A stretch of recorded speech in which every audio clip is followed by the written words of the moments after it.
Page 38, Beach Party. At the top of the page, they're introducing you to a new note on A, below treble clef. It's the second ledger line below the clef. One ledger line below treble clef is middle C. We've had that forever, you know that. And you know the lines are every other note. Spaces are every other note, but it's the other notes. So the next ledger line down would be an A. And the note in between would be a B. They'd give you up above what they look like. You just need to memorize the notes. You need to know what that note is. In the middle of the page, they give a warm-up. Yuck, I hate warm-ups. Let's go on. Beach Party, 4/4 time. Let's take the hands one at a time. Make sure we get the notes and the rhythms and all that. Starting with the right hand, we have a C chord here. We come in on beat 2. So it's 1, 2, 3, 4. And during the rest, we come down. We have the A minor chord here. You get to here, 1, 2. See, if you're not sure what the chords are, you spell out the chord. And that means you simply start with the bottom note of the chord and you figure it out one note at a time. In the second measure, you have an A, that's the 2 ledger lines below, and then a C, middle C, and then an E. Spell out the chord. And then in the next measure, it says RH for right hand, you're just playing in the bottom staff. 1, 2. Measure 4, 1, 2. And then going on is 1 and 2 and 3 and 4 and 1. We're using the same chords throughout. We're just going to repeat the chords in different patterns. So go to the go back to measure 5 where it's at 1 and 2, 1 and 1 and.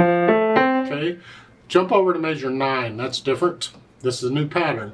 1 and 2 and 1 and 2. Same pattern, different chords. And then for measure 13 on, you're doing just going up the scale. 1, 2. Up the scale. Now when I do this, I'm not aiming 3 fingers each time. Ooh, that gets confusing. Then I got to get all 3 fingers ready and do it again and again and again. Forget that. I'm lazy.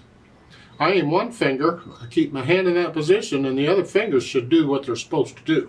And it doesn't matter which finger you can aim any finger you want. Thumb is handy, aim the thumb. And just keep your hand in that position, and it does it. Maybe you aim the little finger, because sometimes if there's a melody, I'll aim the melody note. So think about that. Good practice. Maybe just for fun, kicks and giggles and all that, aim the 3rd finger here. And let the other fingers. The kicker here is, as you do this and you want to keep your hand in that position, you'll freeze. You'll get tight and tense and you'll, oh no, I can't move. Let the wrist collapse each time you do this, and that will help keep you loose. Here, each time I play this, I'm going to collapse the wrist a little bit. You can't see it very well in the piano, but take my word for it, I'm collapsing the wrist. Takes a little practice. I encourage you to work on it though, because it is important. It will really help you as the music gets more difficult. Left hand, whole notes. Basically, you're playing the root of the chord, whatever it is. So we have the C chord up here and then the A chord. We're just staying in this position. The right hand's moving around, but the left is not. And you're going to do this throughout the whole piece. Isn't this wonderful? Until the end. On measure 13, it's here, and you're going to hold it down for 8 counts because it's tied. And just reach down. It's an octave.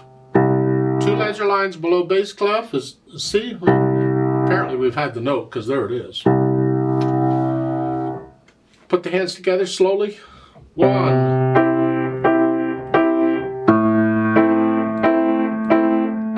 Get the idea? Go down to measure 5. 1 and 1 and. So forth. Now go over to measure 9, the other one. 1 and 2.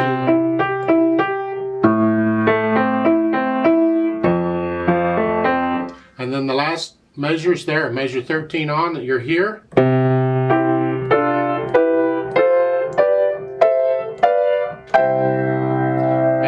I'm reaching as I'm going up. I'm reaching down here. I don't really have to move it. I can feel it. You want to get to where you can feel an octave. C to C, or A to A, or F to F, letter to letter is an octave. You want to feel this. Very common in piano. We want to develop that feel. As far as articulation goes, connect the left hand. Connect all these chords, or all these notes, I should say. And the right hand, you play it as connected as you can, except for the rests. Right. Dynamics, it's both hands. Moderately loud, whatever you think that is. And that's pretty much moderately loud throughout until you get to measure 13. You're going to crescendo up to loud, but they want you to come down to moderately soft. So you're only coming down a little bit. And then you're going to go up to loud.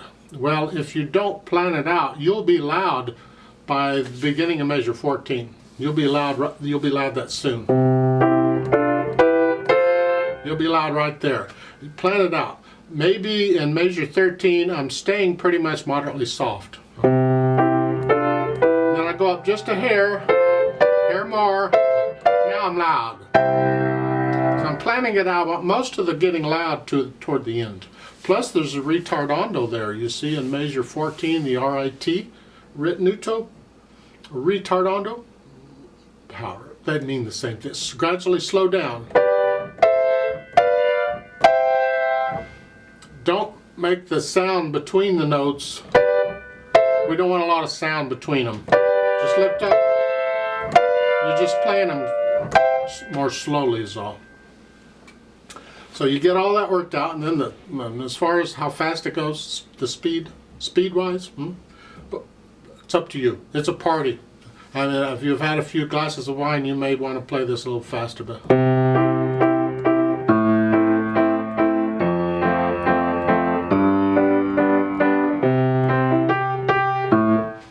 find the hardest part of the piece, whether it's this or this, whichever is the hardest part. How fast can you play that accurately? That's how fast you can take it. It's not really fast and not really slow, it's somewhere in the middle. Now we add the pedal. See, you learn it first without pedal, so we make sure the hands and fingers are doing everything. Then we add the pedal, and Faber is notorious for just pedaling everything. And I hate that. That's the one thing about the Faber books I really don't like. The pedal indicate they pedal everything. Well, the problem with that is you get used to hearing that. And it's not good. It really isn't. Don't pedal everything. However, in this piece, we can get away with it, although I can offer suggestions. It's going to be overlapping pedal, just like we did previously. You're going to play the note first and then the pedal. And I'm going to change the pedal at each measure after I play the note in the measure. So the pedal overlaps the fingers just a little bit. Then at the end, I'm going to lift the pedal with the hands all together after 4 counts.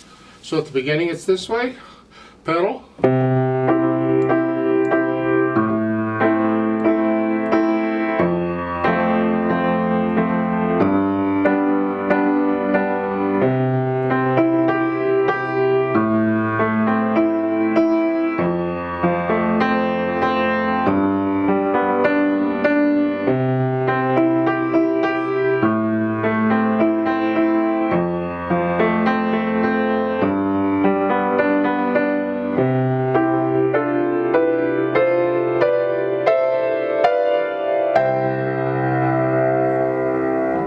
and that's fun. I mean, for this piece, it works out. We're changing the pedal with the harmony. When the chords change, we change the pedal. That's fine. Doesn't mean you always do that, but we do most of the time. Now, I'd like to play this with you very slowly, just to double check the notes and the rhythms and all that. I'll give us 4 counts. I'm not going to do any dynamics, and I can't slow down at the end, but otherwise I'll try and do it the way it's written. 1, 2, ready, go.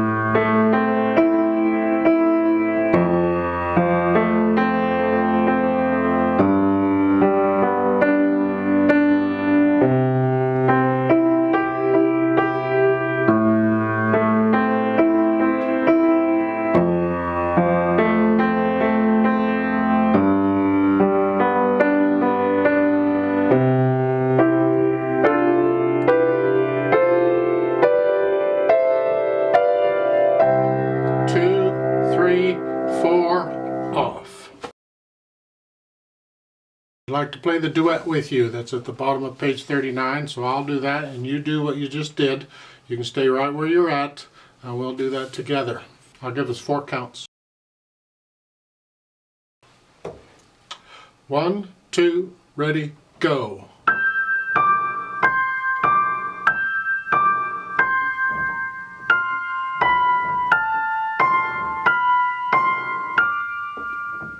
And 1.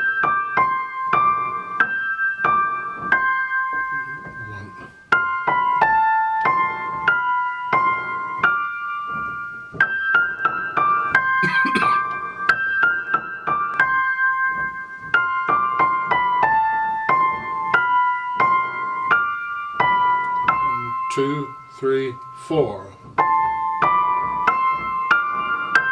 2, 3, 4, off.